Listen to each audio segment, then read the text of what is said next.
And Climate Matters tonight. If you suffer from seasonal allergies, you're not alone. And maybe you're feeling it this week with the sun and the warm weather. Meteorologist Breton shows us how our pollen season is changing.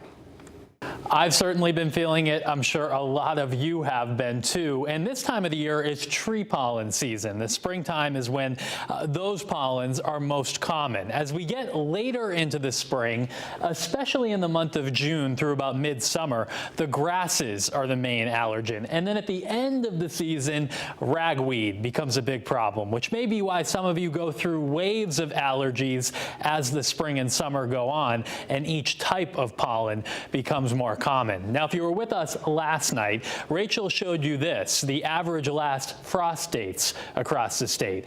And these are happening earlier in the spring over time as our climate warms up.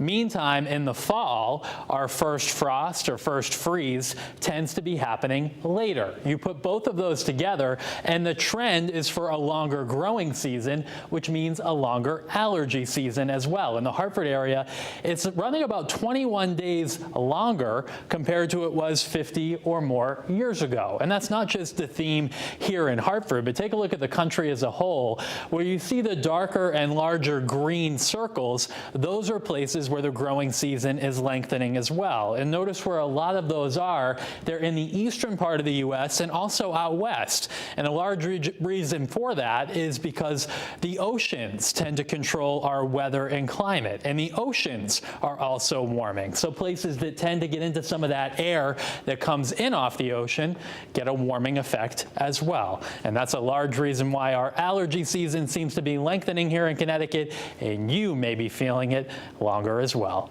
I'm meteorologist Breton, Fox 61, Connecticut's news station.